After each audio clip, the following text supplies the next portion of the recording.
Om Namo Bhagavate Vasudevaya.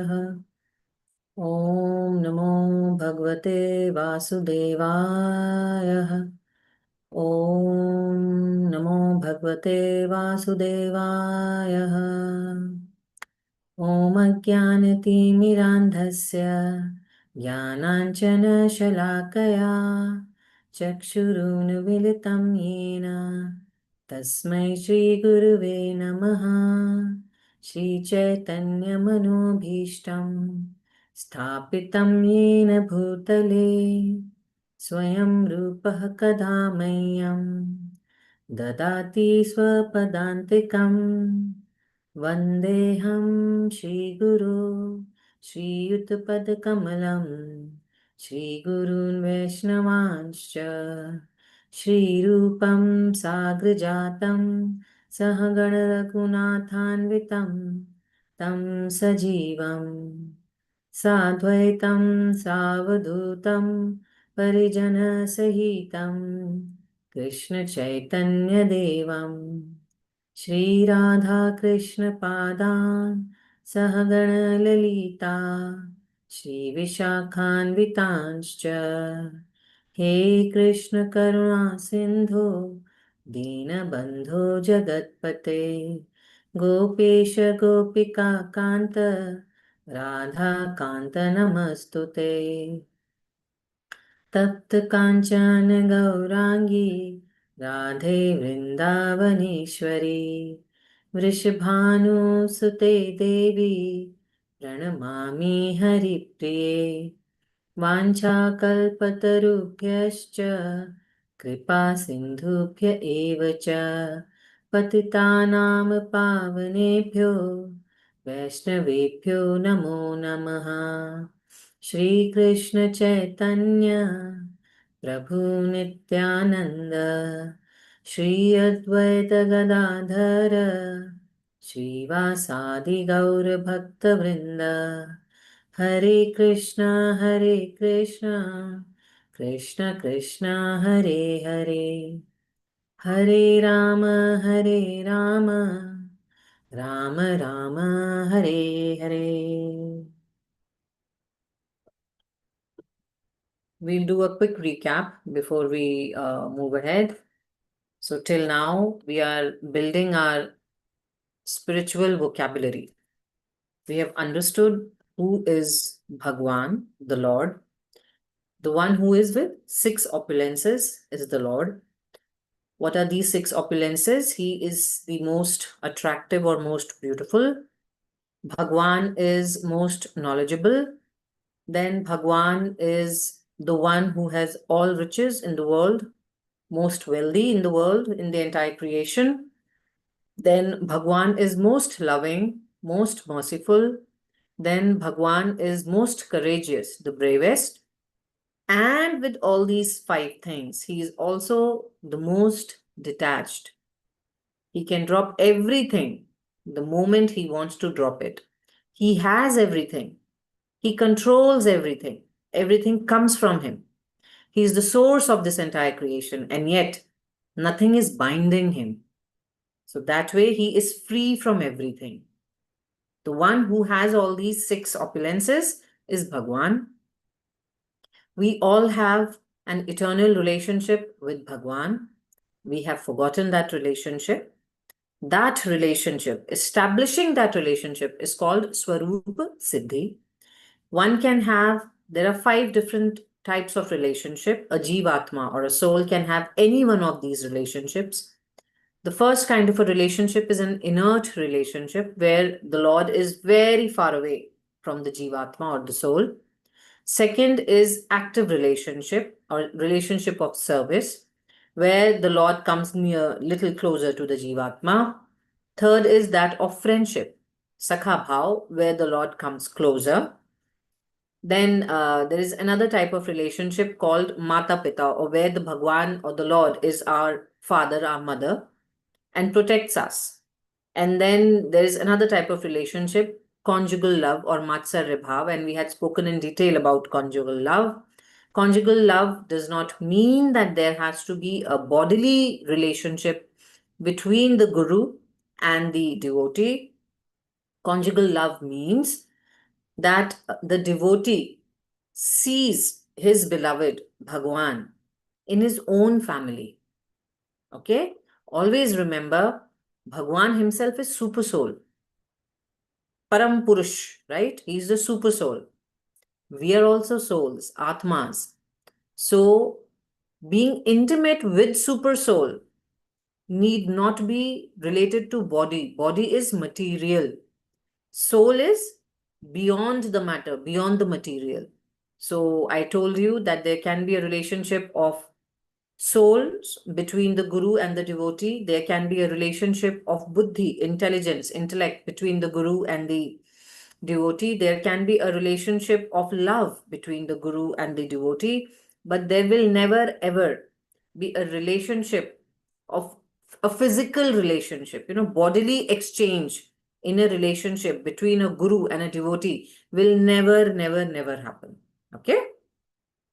Then we understood what are the two most sacred and desired qualities to understand Gita. Bhagavan tells Arjun that I have chosen you here as the first recipient for reestablishing the Gyan of Gita is because you have these two qualities of devotion and friendship, bhakti and sakha. Why devotion? We had spoken at length about devotion. Without devotion, without faith, without belief, I cannot understand anything. That is why faith or devotion or belief. And a caution I had given you here, this kind of faith or belief only develops once all the questions have been answered. Otherwise, it becomes blind faith. So there is no such thing as blind faith. Faith cannot be blind. If it's blind, it means you've not got answers to your questions. The more I'm able to find answers to my questions, the more I'm able to clear my doubts, the more deeper my faith becomes. Something that is Arjuna is doing with Krishna. He's constantly asking him questions, and Krishna is answering his questions. And the more Krishna answers his questions, the more Arjuna's faith develops. And he says, I believe what you are telling me. You are the Param Gati, the final destination. You are the absolute truth. You are the one. You are that super soul, because what you are saying and telling me is what I have heard from sages like Narad and Vyas and Asit and Deval. That is why clearing doubts is very important, right? Then we understood what is the importance of Gita and why should one read Gita. And then we had also spoken about the 5 subject matters of Gita. First is the Supreme Controller, Bhagwan, Ishwar, Paramatma, whatever you want to call him or her. Second is the controlled Jivatma, spark of the soul. We are that. Third is the Prakriti, the 5 elements of Prakriti. And this Prakriti is in 3 modes. Trigunatmak Prakriti, we call it. Satogun, which is mode of goodness. Rajogun, which is mode of passion. And Tamogun, which is mode of ignorance. Then we have also spoken about or how these 3 gunas are impacting all the jeeves, every living being which is a part of this creation. Every living being is encompassed with these 3 gunas. We also have these 3 gunas. Can we change our gunas? Yes, we can. If I want to establish myself more and more in Sadguna, how do I do that? So we had discussed about this, that the more I'm able to keep or engage one of my senses into Bhagavad Charcha. Bhagavad Charcha means devotional practices. The more I'm able to engage one of my senses in devotional practices, the better it becomes for me to remain in Sadguna, or the mode of goodness. So what is the easiest way to do that? By senses, I mean what you hear, what you see, what you speak, what you touch, right? What is the easiest way of doing this? Shravanam. Shravanam means listening. The more I listen about the Lord, the more satsang I listen, the more bhajans or kirtans, devotional songs, chantings that I listen to, the more I establish myself in Sadgun. Okay? You can read books if you are interested in reading.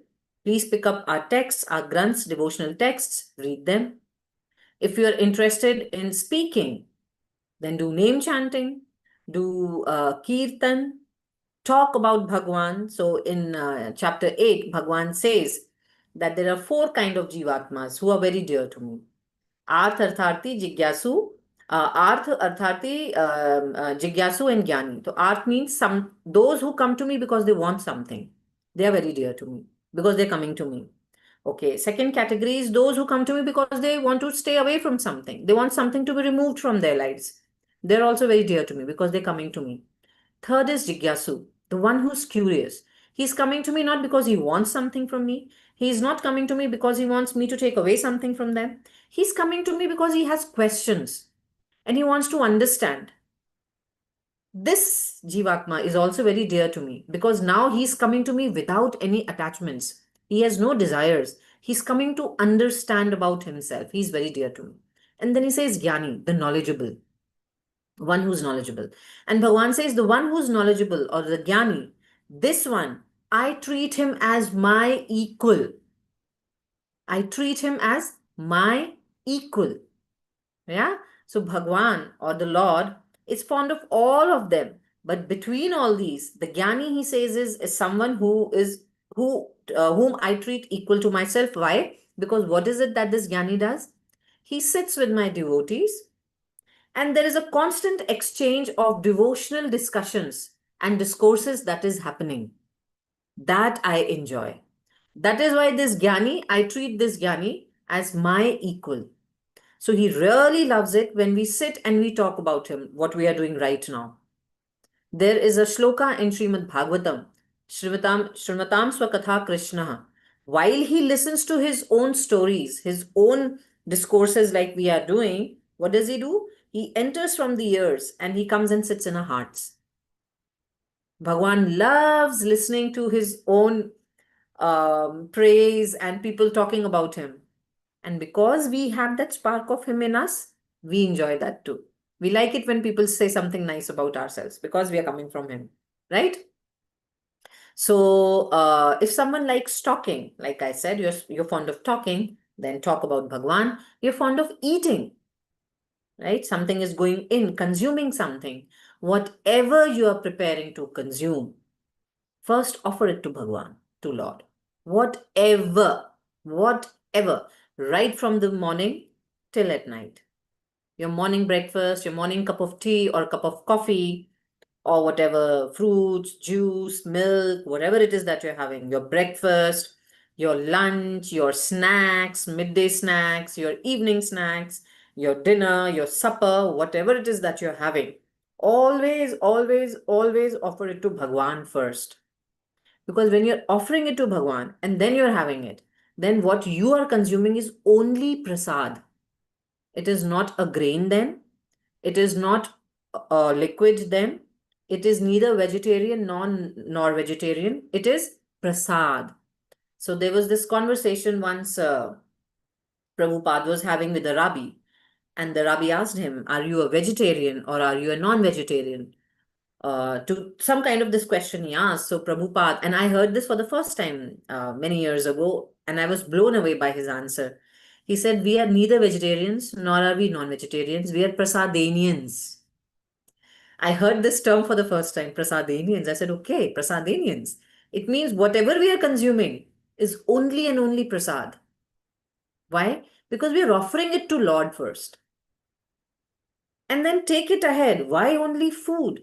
Whatever it is that you're consuming through senses, whatever you're consuming. So when we are listening to something, that's a consumption. When I'm watching something, I'm consuming. When I'm reading something, there is some information that I'm consuming. This human body is all the time consuming something. Whatever you're consuming, first offer it to Bhagwan. When you offer it to Bhagwan, then all that consumption is only and only prasad. And the fruit of consuming prasad will always be auspicious. And it will be a good fruit only. Okay? That is how we can remain in Sato Gun. We can change our gunas. And this can only happen in human birth. This cannot happen in animal birth. That is why this human birth is very important. If we've gotten this birth, we've been given this human body, we must use it to move ahead in our spiritual journey. Okay?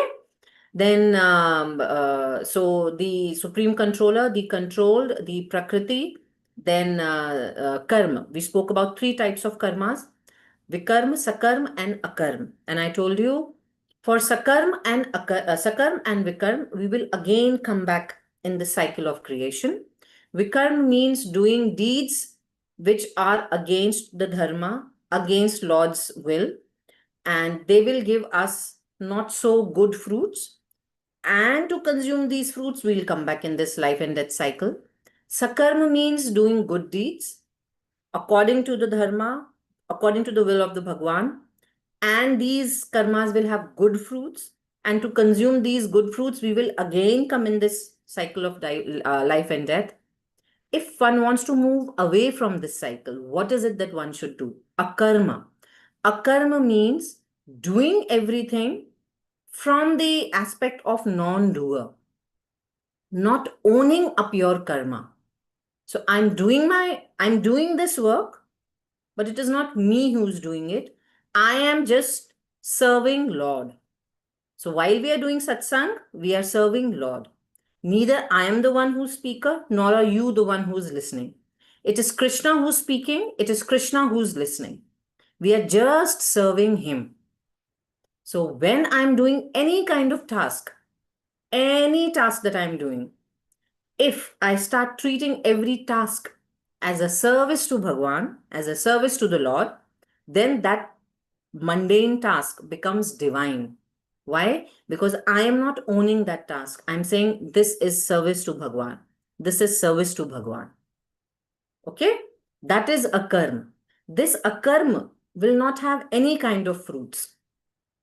While I am doing everything, I'm not incurring any fruits, which means a time will come when all the karmas in my bank balance have been finished and I have not added anything to my bank balance. Now that karmic bank balance is 0, that is when you become mukta.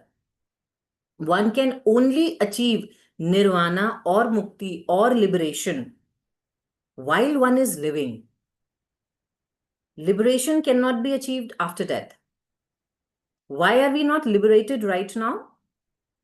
Because we have multiple desires. These desires are binding us. So which means to liberate myself, I need to snap off this connection to the desires. This work of snapping off the connection can only happen in human body.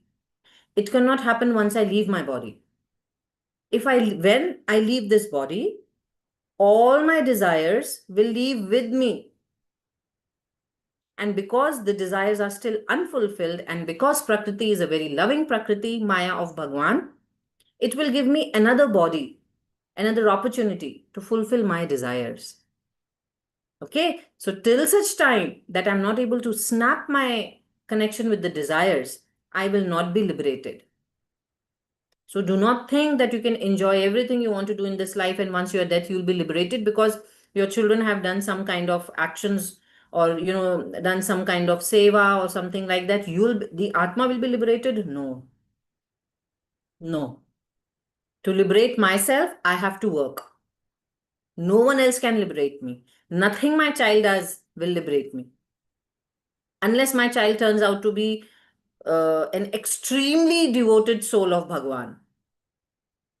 Someone like Hiranyakashipu's son. Only then. Otherwise, no. So it's best work yourself for your liberation. Do not leave your liberation in someone else's hand. Practice liberating yourself while we are living. Okay?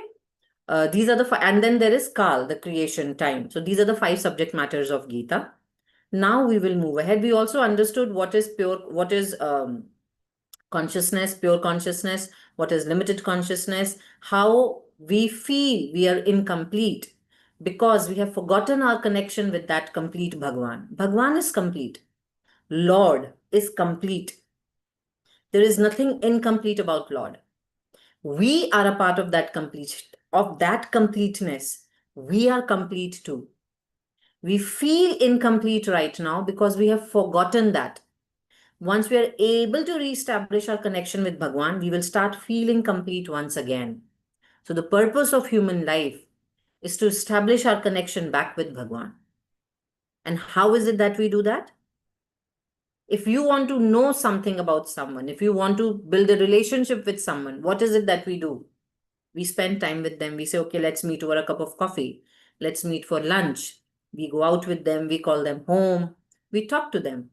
Isn't it so? We find out what was their childhood like, who are their friends, who all are in their families. And then we go and we want to meet them, right?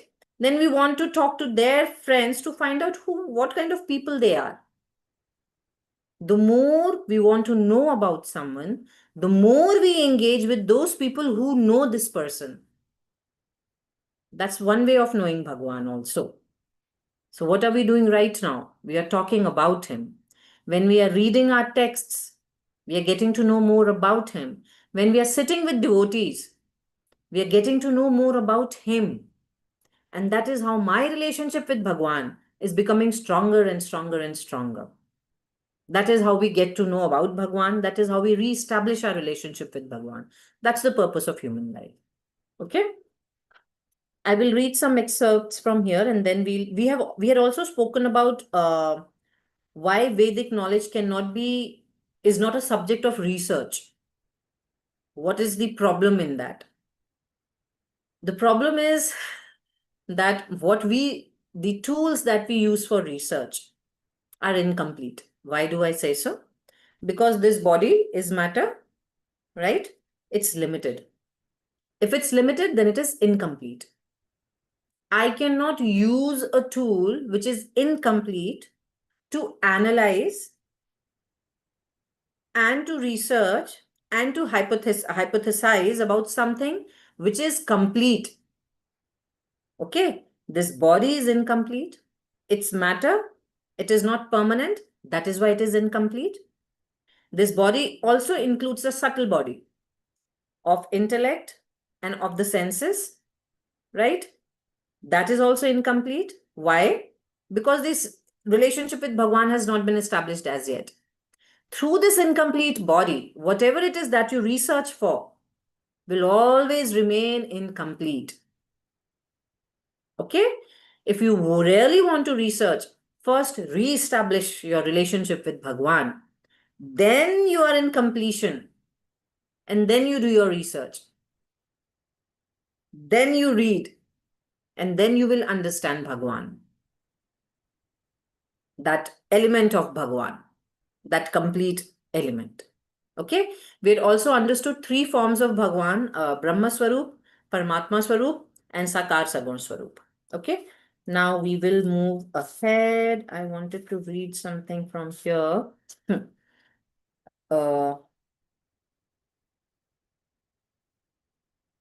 Vedic knowledge was imparted unto the heart of Brahma, the first created living being, and Brahma in his turn disseminated this knowledge to his sons and disciples as he originally received it from the Lord.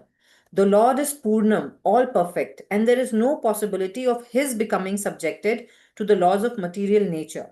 One should therefore be intelligent enough to know that the Lord is the only proprietor of everything in the universe, and that he is the original creator, the creator of Brahma.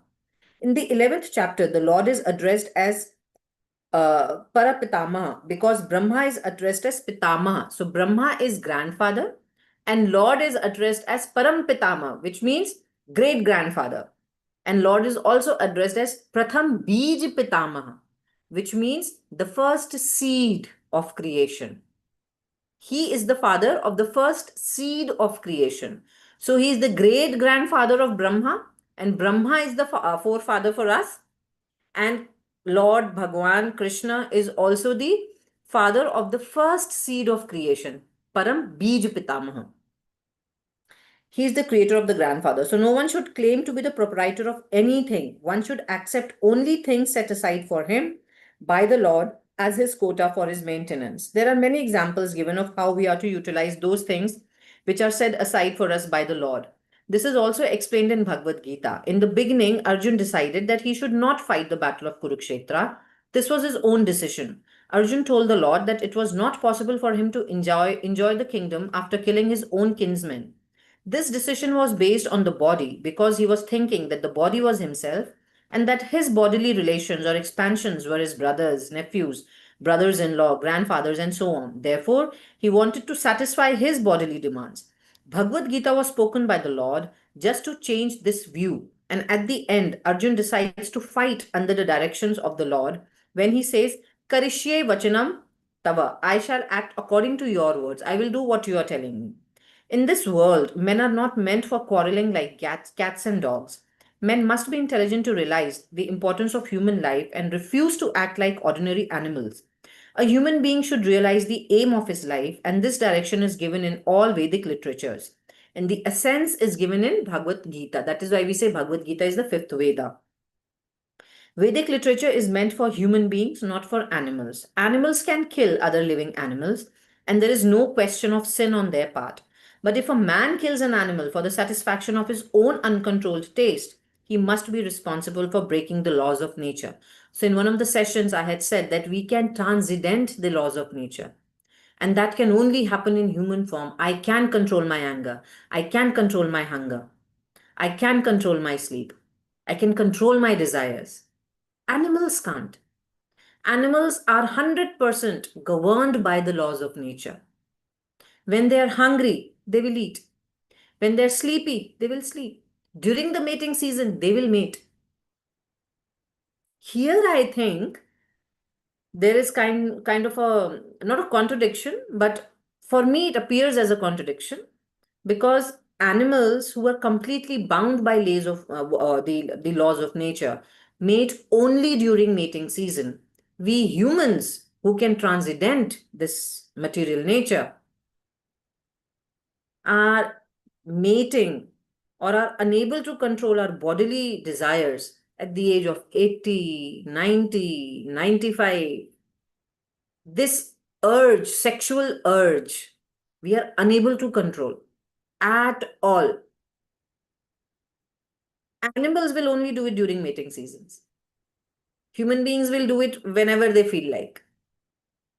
Whereas it should be the other way around. The way we say animalistic nature and human nature, animalistic nature means cannot be controlled, right? Human nature means it can be controlled. The nature should not control me. I should be controlling nature, right?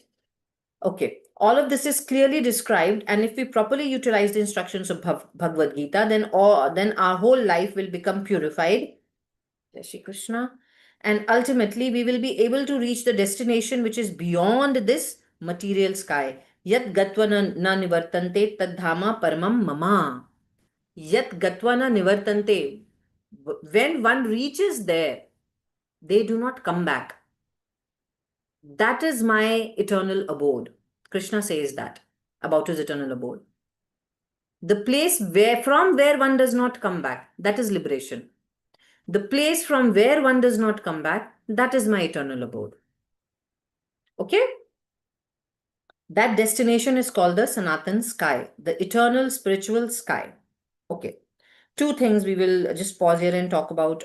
Two things. We spoke about how I can overcome my gunas and stay in satogun, in the higher mode of goodness if I want.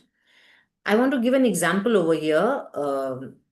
I was reading one of the books of Prabhupada, where again one of a Jewish rabbi had asked him that when you say everything belongs to him, how can you prove that?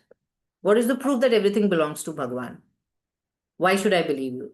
So Prabhupada told him a story, and it was a wonderful story that he told him, and I'm going to narrate that story here. He said there was this man who was walking on the streets of, say, London, and while he was walking on the streets of London, he saw a wallet.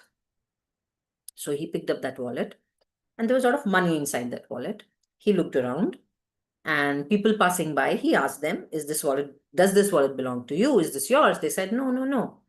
Then because he was a well-intentioned person and was brought up with good values, he went to the shops nearby, markets nearby, asking if you've seen anyone dropping a wallet, or do you know who does this wallet belong to? They all said, no, we don't know, we don't know, we don't know. Now, he did this for next 1 week. He kept that wallet with him, but every day he would come there, spend some time there trying to find out if anyone has come looking for a wallet. Then please send them to me. This is my number. Ask them to contact me. I have their wallet. 1 week went by. Nobody asked for that wallet. Then he went to the police station. And he surrendered that wallet there, and he told them, this is where I found it. This was the time. This was the direction, wherever I was. If someone comes, please give this wallet to them. And every day he started following up with that police station, trying to find out if someone has come to pick up that wallet. So 10-15 days went by. No one came to claim that wallet. Then Prabhupada asked this Rabbi, if you were this person, what is it that you would do?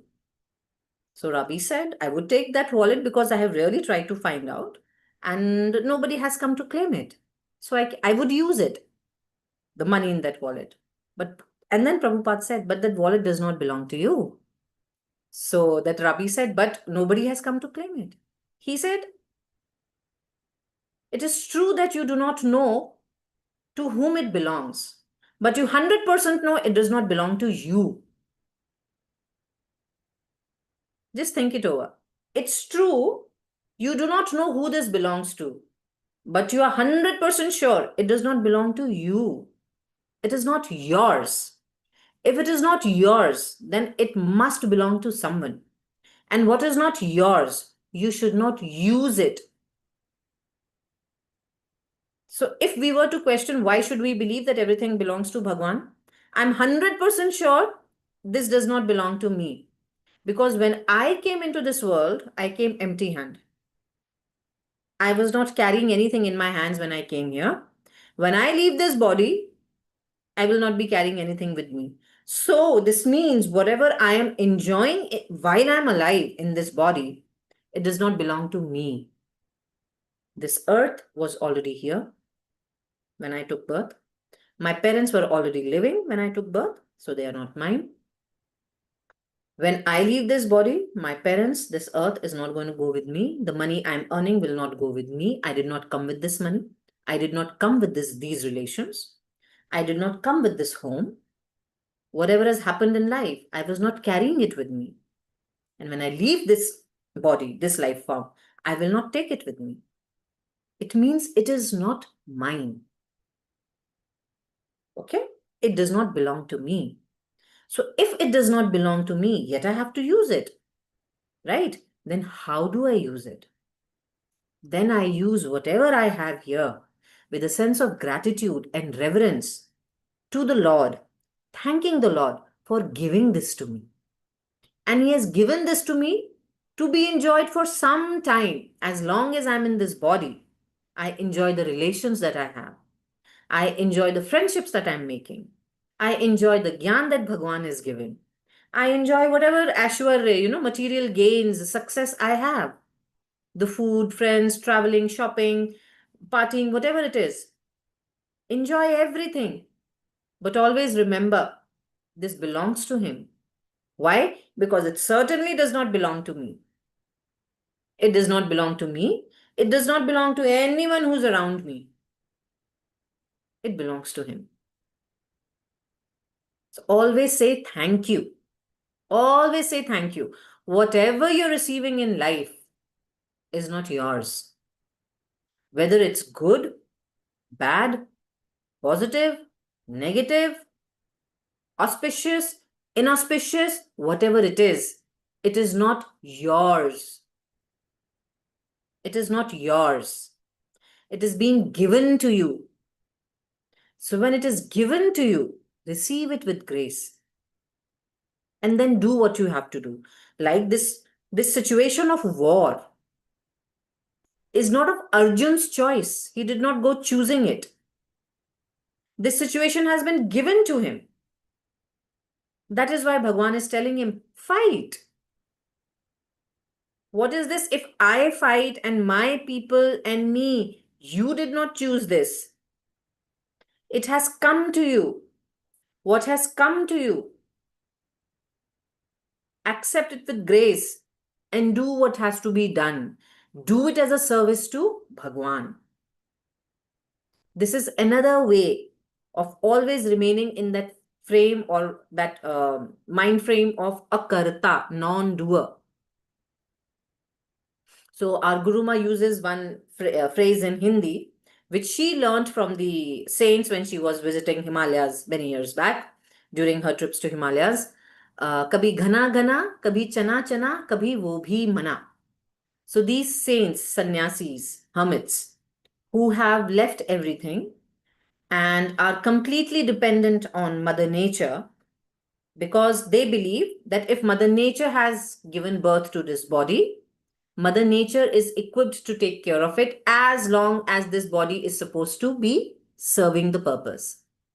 Okay, so they will not go and beg for anything. They will not try to accumulate anything.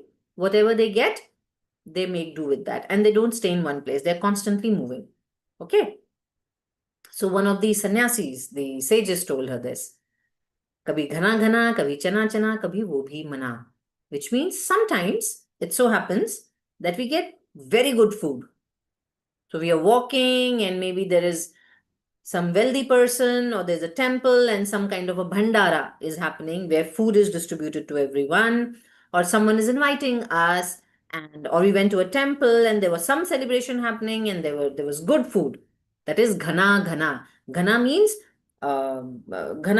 dense, right? With a lot of things in it. That is ghana. So some days are like that. Ghana ghana, where you get a lot of things, good things, grace of God. Some days chana chana. Chana is roasted gram. Roasted gram. That's called chana. Muthi bhar chana. So just one fistful of roasted gram. Some days we just get that. Kabhi kabhi wo bhi mana. Some days we don't even get that. So when the days we are getting everything, if that is coming from God, if that is God's grace, then the days we are getting fistful of gram, that is also God's grace. And the days we are not getting anything, that is also Bhagwan's grace. Because nothing also has thing in it. Right? Something has thing, everything has thing, nothing is also thing. So some stages of life, you're getting everything that you wanted. Grace of Bhagwan. Thank you so much. It's not mine. You have given this to me. Shri Krishna Samarpana Mastu. Shri Krishna, I'm offering this to you. And then I'm using it. In certain stages of life, you're getting something. That is also Krishna's grace. Shri Krishna Samarpayami. I'm first offering it to you. Now I'm using it. And maybe in certain stages of life, sometimes in life, you get nothing. That is also offering to Krishna. I'm offering this nothingness also to you. Shri Krishna Samarpayami. This is akarta ka bhav, non-doer. Nothing belongs to me. And I read that twice, that excerpt of conversation between Prabhupada ji and this Jewish rabbi. I read it twice and it was so powerful. So powerful. That yes, maybe I don't know who all this belongs, but I 100% know it does not belong to me. Because if it belonged to me, this all should disappear when I leave my body, but it will not. It still stays. I should have come with all this. When you opened your eyes, your parents were already there. This creation was already there. Trees were already there. Water was there. Your country was there. People were there. Everything was already there. You did not bring it with you. And when you leave this body, everything will continue to be here. Nothing will disappear with you. Which means nothing belongs to you. It belongs to someone else. And the correct way of consuming what does not belong to me is to first offer it to them. First offer their part, a part of that to them. So when we do yagyas or havans, sacred fires, when we always have offerings for the 9 planets, for the Devis and Devtas. Because all this does not belong to us. If one is able to do that, very good. If one is not able to do that, on Bhakti path of devotion, if I am not able to do that kind of yagya or havan or devotional fire, I'm not able to do that. Then what do? I live my life as yagya rupena jivan. That will come in chapter 3. Krishna says, live your life as yagya rupena jivan, which means your life itself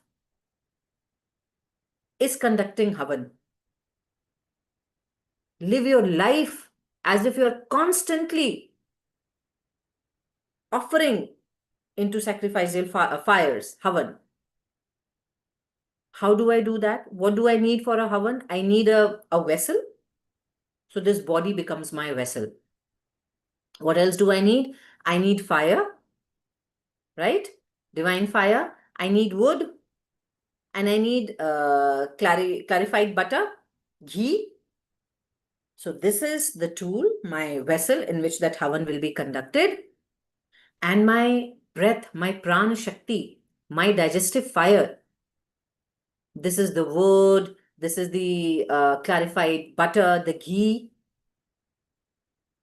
This generates the fire. And what is it that I'm offering? Every karma that I am doing through this kaya. Kaya means this body, physical body. Always remember, when I say physical body, it will include subtle and gross, both bodies. Okay?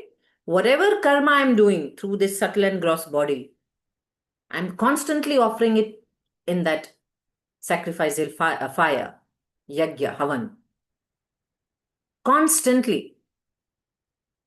That is yagya rupen jivan. Live your life as if you're constantly conducting havan. Everything that is happening, offer it to Bhagwan, offer it to Bhagwan, offer it to Bhagwan. It is not mine, it is yours. This is another way of staying in akarta ka bhav. Okay? Then Sanatan sky. What does Sanatan mean? The word Sanatan means that which is never ending. Okay? Sadaiv ananta. Sadaiv means eternally. Anant means unending. Eternally unending.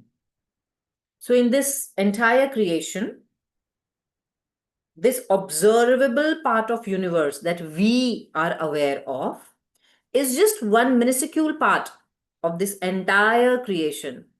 There is a big portion of this creation which we are not aware of, where Bhagwan's eternal abode is, that is called Sanatan sky, Sanatan abode. Why? Because it is eternally, Sadaiv, eternally unending.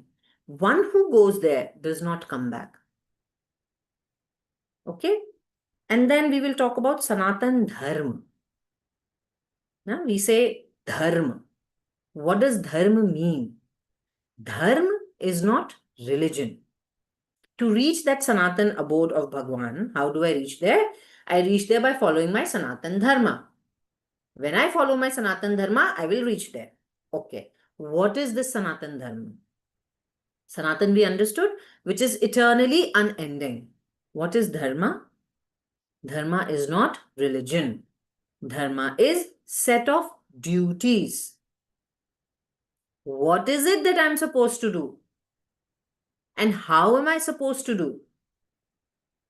So Bhagavad Gita, when we say it's a dharmic text, means it's the text of duties. That is what Arjuna is asking.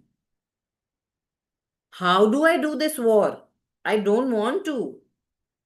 And Krishna is telling him he must do it. That is his duty. And then Krishna goes on to tell him how he should perform his duty.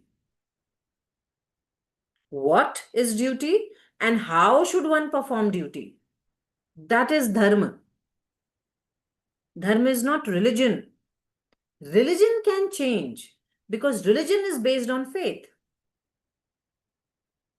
Okay? Belief and faith. Belief system can change. So there was a time when there was a belief that earth is flat. There is still a group of people, they are called flatliners, who believe that earth is flat. That was the belief system once. And then that belief system changed. And the earth is sphere. Right?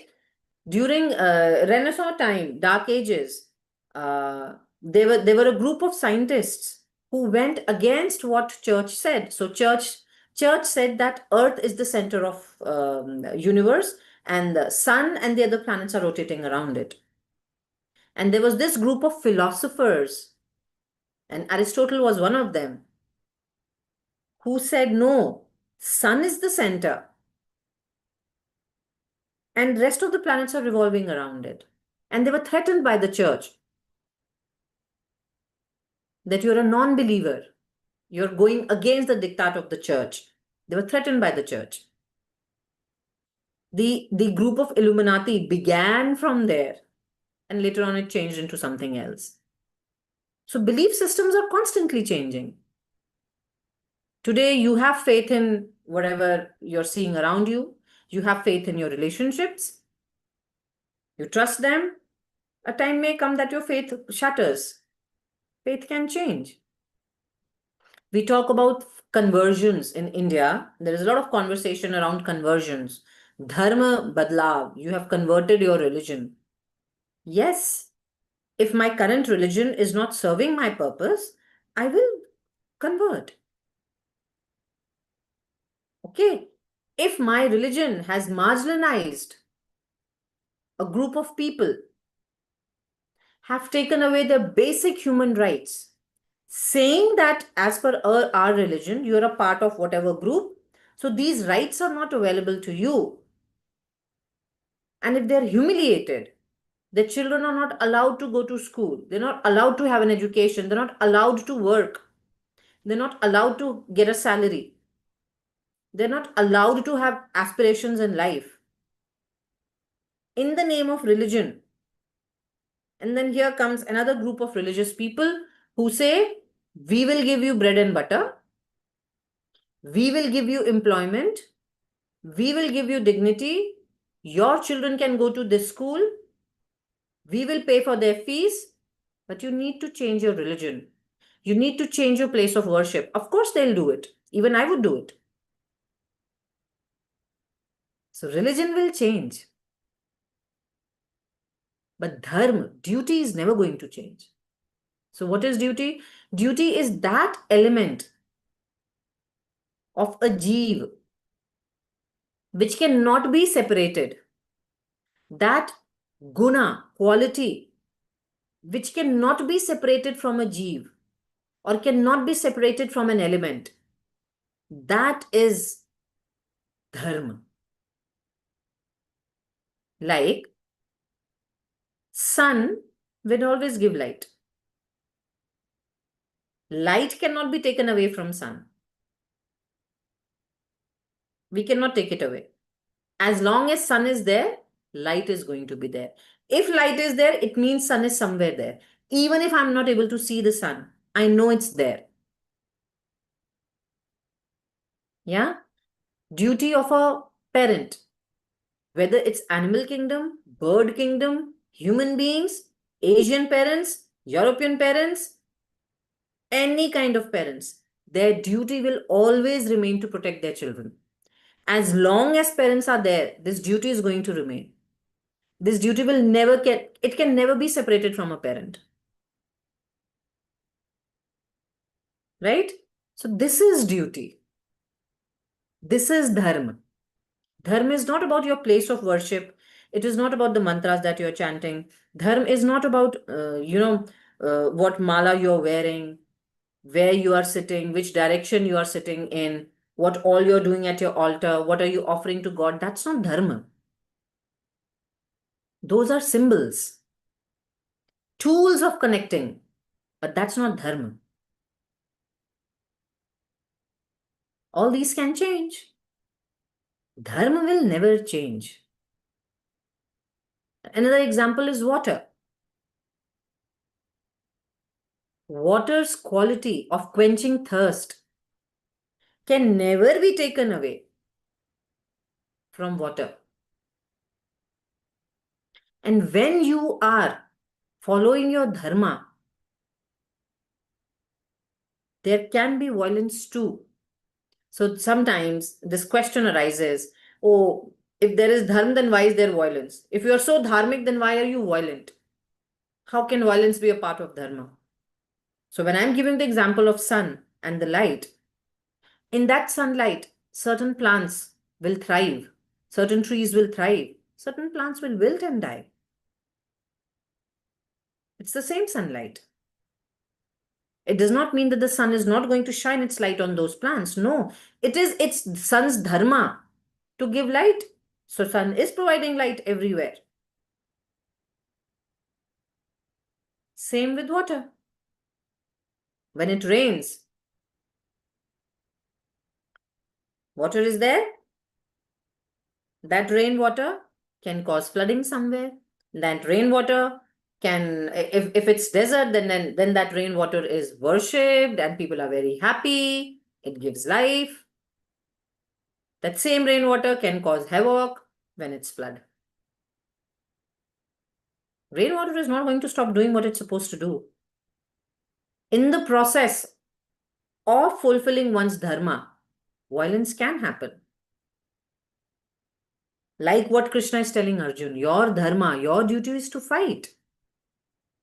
He is not saying, oh, you are dharmic, so please leave that violence and come and sit on the side. No, he's saying this is your duty.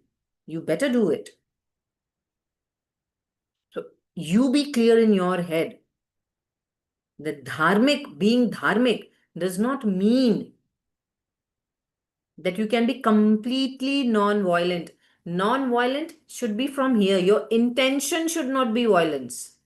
But if the situation demands so, then you'll have to be violent.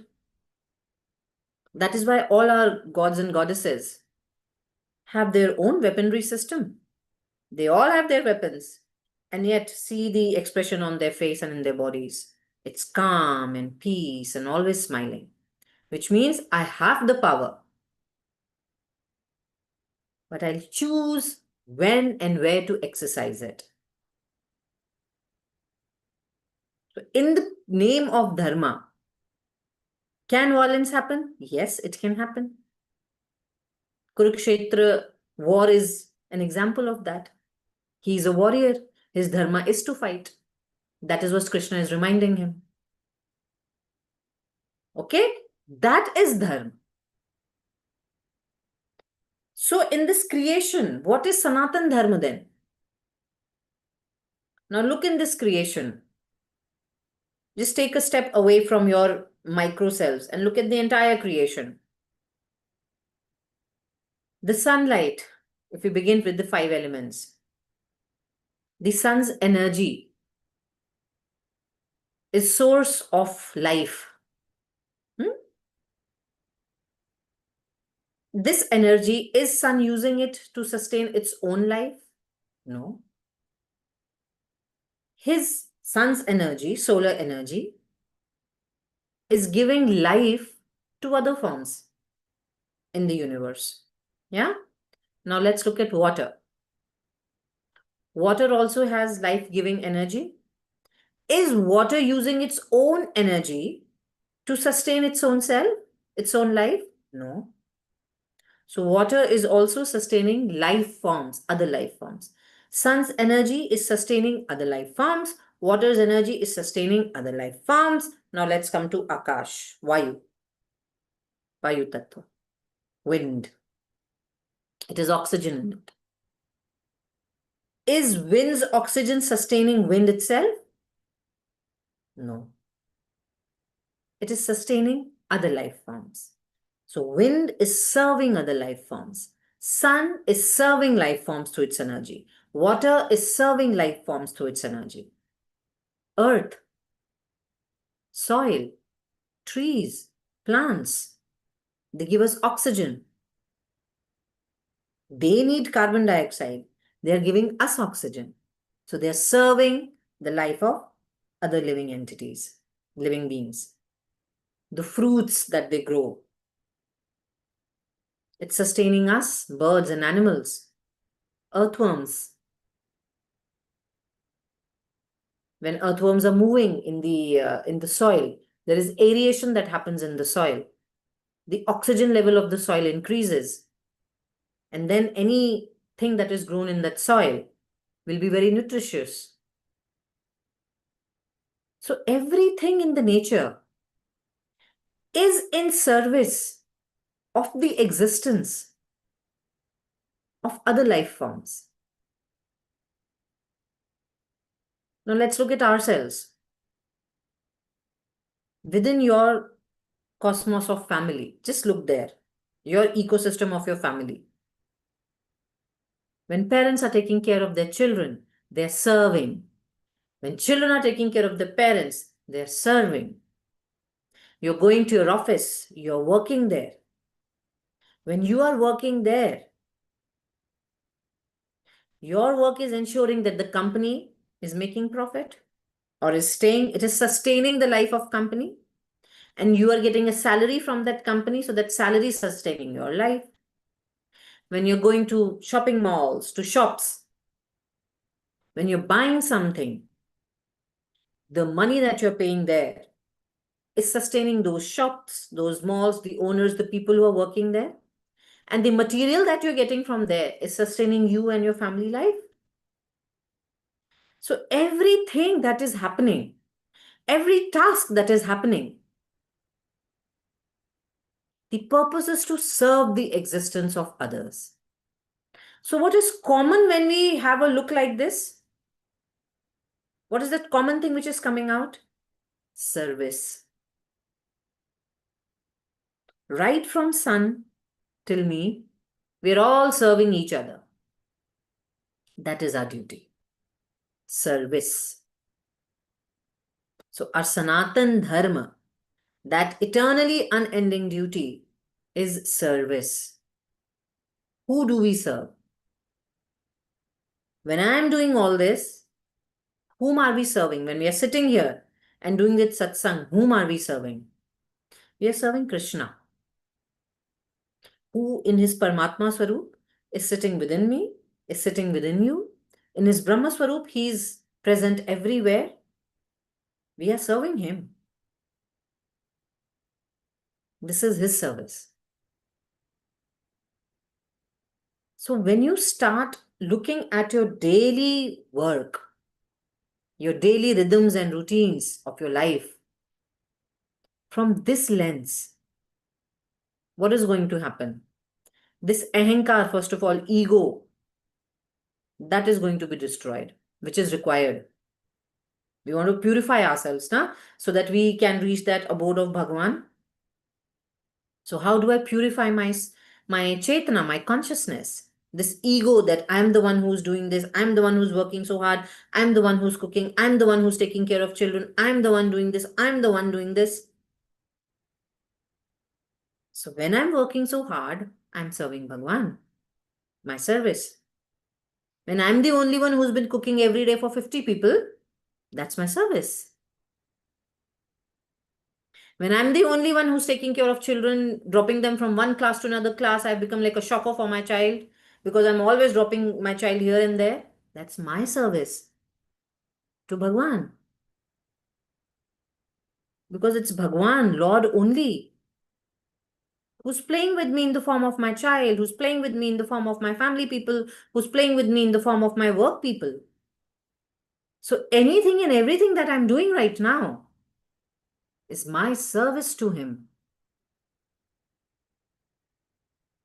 So when I'm going to a shop also, instead of shouting or screaming or showing attitude, when I'm giving him, paying him something, I'm serving. And when he's giving me the material, something to eat, something to drink, whatever is it that you're buying, he's also serving. We are constantly serving into the existence of each other. We are sustaining each other's existence. This is why it's an ecosystem. And when we all are doing our duty correctly, the way we should do, we all are serving Bhagwan. Because we all are a part of that eternal Bhagwan. It's his Virat Swarup. Virat Purush Swarup. Virat means huge. Virat, big, huge form of Bhagwan. We are all a part of it. Notice sometimes when you move out, when you go out for a walk or something, and if the wind is blowing, notice the grass. Just observe the grass. It appears as if it's breathing. The earth is breathing, because when the wind is blowing, the grass will stand up and then it will go down and stand up and go down, just like it happens with the stomach. When we inhale and exhale, our stomach comes out, exhale. When you inhale, it comes out. When you exhale, it goes in like a balloon. Expanding, contraction, expanding, contraction. The same thing happens with leaves. It becomes easier to visualize when you see grass. Right? When the wind is gently blowing, you'll see grass going like this. Just observe it next time. Bilkul, it appears as if this is me. Because when I breathe, the same thing happens to my chest. The same thing happens to my stomach. So this earth is breathing, living being. Because it's a part of that breathing, living consciousness. And this breathing, living consciousness is one of Bhagwan's potencies, expansions. Because it is living, breathing intelligence. And I'm a part of that. I'm also a living, breathing intelligence. And when we all do this dharma of serving each other, then what is currently just your family's ecosystem or your office's ecosystem or your ecosystem of your society or the place or your city, it starts expanding and becomes a big ecosystem.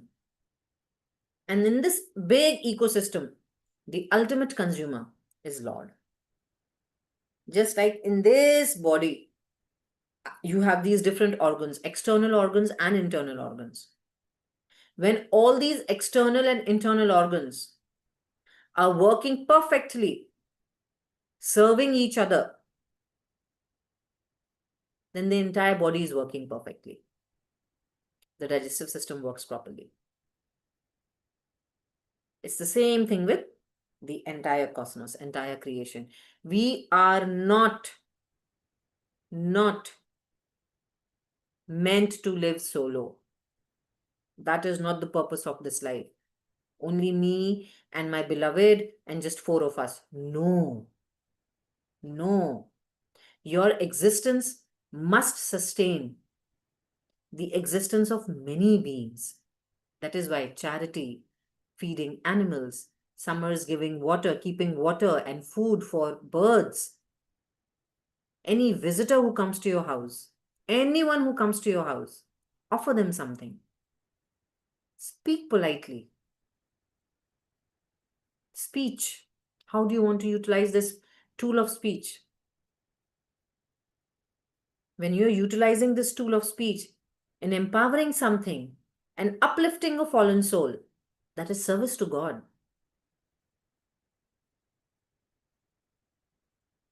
What is it that you're doing with this body, with this tool that has been given to you?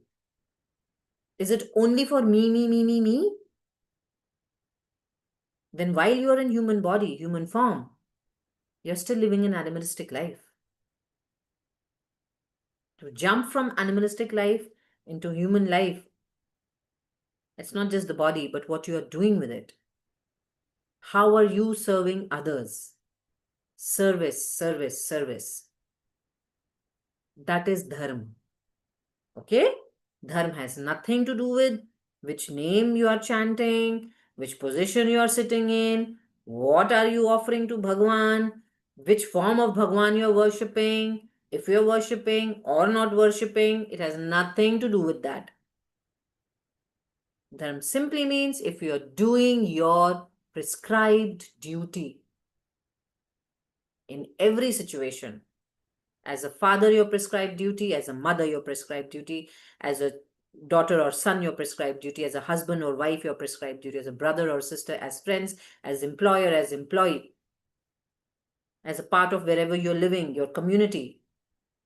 As a part of human, as a human being, what is your prescribed duty? When you're following all this, then you're living a dharmic life. That is dharma. Okay, so religion and dharma are very different from each other. Please do not confuse the two. So Sanatan Dharma, does not belong to one person. It does not belong to Hindus. It does not belong to Muslims. It does not belong to anyone. Everyone is Sanatan. We are all souls. Even a Christian is a soul living in a human body. So that Christian is also Sanatan. The word Sanatan means that Sadaiv se Anant, eternally unending. So whether you're worshipping Jesus or Muhammad or Buddha or someone else, whosoever you're worshipping, every religion is telling you to serve someone else. Every religion is talking about that. That is dharma. Where the religions are supposed to take you is the dharma. Dharma is not putting a tika or what bead you're carrying or what color you're wearing or if your hair is white or blue. That is not dharma. That's not dharma. Don't confuse dharma with religion. Okay. In fact, Shukdev ji, the one who says the Bhagavatam Katha to Parikshit Maharaj in Srimad Bhagavatam. So Srimad Bhagavatam is a huge voluminous text about Bhagwan Sri Krishna and about his devotees and a lot of leelas, his birth and everything is given. That's a huge text. It's a beautiful text, but very big, huge text. So the very first time that text was spoken, Sri Krishna came as Vyasdev ji, Shukdev ji, Vyasdev ji, and Vyasdev ji's son is Shukdev ji. Okay? Shukdev ji said this katha, this story to Parikshit Maharaj. And when Shukdev ji came to say the story, which is about Sri Krishna, there were no symbols on his body. He was not wearing any tilak. There was no bead, no tulsi, no rudraksh, no nothing in his ears, nothing, nothing, nothing. There were no symbols on his body which could cast him to a particular sect, that he's a Vaishnav, he's this or he's that. He did not have any symbols on his body. He just sat near Ganga and said this Bhagavatam. So don't confuse all this with dharma. Someone who's not taking Lord's name but is doing his duty is a dharmic person. Always remember that. Okay? We'll end today's session over here. I'll just see your comments and then we'll move ahead next Saturday. जय मां जय गुरुदेव उर्मिला जय श्री राम जय श्री कृष्ण माँ ब्रह्मा जी ने कृष्ण के लिए कब ब्रह्म संहिता में के लिए कहा ब्रह्म संहिता में ईश्वर परम कृष्ण सच्चित आनंद विग्रह अनादि आदि गोविंद सर्व कारण कारणम कृष्ण पूर्ण आनंद है, इसलिए उनसे जुड़कर ही हम सारे दुख से सदा के लिए निवारण पा सकते हैं। हमको अभी तो ये बुद्धि से पता है कि हम भगवान के अणु अंश हैं। इसका अनुभव जब होगा उतना प्रेम हो और इतने विग्रह आते हैं तो प्रेम कैसे बढ़ा सकते हैं। You just have to practice, practice, practice, practice. Nothing can happen without practice. Just what is it that he's saying? He's saying, take my name, take his name. Irrespective of what is happening, what is not happening, just take his name. I am telling you कैसे बढ़ा सकते हैं. Take his name. Keep chanting his name, it will happen. माँ हमारा मन माया से और 3 गुणों से इतना प्रभावित है कि कई बार निराशा आती है, साधना में एकाग्रता भी नहीं हो पाती, क्या किया जाए? There is a saying in English ना, fake it till you make it. Even I'm answering in English because this is English Gita ka session. His question is that sometimes our mind, we are unable to focus because of the 3 gunas. So how do I increase my practice? How do I increase or how do I develop this love for Bhagwan? To which I'm answering, the only thing that I can do is practice. During practice, even if I'm falling asleep, doesn't matter. Doesn't matter. Even if you feel it, just the name is coming out, I'm not feeling anything, doesn't matter. Keep saying it. Till one fine day, you start feeling it. Don't stop that. Okay? Listening and speaking. Don't stop these 2 things. Whether it is making sense to you or not, even if your mind is distracted, doesn't matter. Doesn't matter. Don't stop that. And for distracted mind, To bring it back in focus, easiest tool you have is your breath. I've again and again and again said this. Please practice pranayama. The moment your mind wanders somewhere else, do two deep inhalations, your mind will come back to the present time. माँ भगवान के लिए प्रेम हुए बिना कुछ भी करेंगे तो गड़बड़ होगी ही, आज नहीं तो कल पाप भी होंगे ही, और कर्तव्य का भाव इटसेल्फ पाप की जननी है ना, क्योंकि हम कर्म में स्वार्थ से लिप्त हो जाएंगे ना, और भगवान कहते हैं मेरी सेवा मानकर निष्काम भाव से कर्तव्य कर्म किया करो. I am saying right now, I do not know what is पाप एंड व्हाट इज पुण्य. I do not know what is auspicious and what is inauspicious. All I understand is that I have to offer everything to you. So I'm offering irrespective of what that karma is. I don't know whether what I've done is right or wrong. I don't have that kind of an intellect. And Sri Krishna himself says that karma philosophy is so deep that the most knowledgeable saints get confused. So you don't worry about what is sakarma and vikarma. You don't worry about what you're doing is going to generate pap or punya. Don't worry about the fruits. Just offer it to me. That is what he's saying. You don't worry about that. Just offer it to me, because you do not know what is good and what is bad. You do not know. When people started cutting trees, for them it was a good thing, na? They were trying to take the wood and prepare shelter for themselves. But then when it started happening again and again and again in an irregulated way, now we see the impact of that. When Gandhiji decided that he should go for two-nation theory, at that time he was thinking for good. But the impact is something else. How can you decide what you're doing is good or bad? I can't decide for myself what I'm doing is good or bad. All I know is, Krishna, you have taught me to offer everything to you. So I'm offering everything to you. You are the one who knows what I'm doing is good or bad. I have no idea. It is the intention that matters. The intention that matters. That's why Bhagavan says bhava. Yeah, intention. माँ, India में conversion एक political tool है सदियों से. Yes, absolutely. कर गुमराह करते हैं. हाँ जी, इसलिए आई स्पोक अबाउट दैट ना.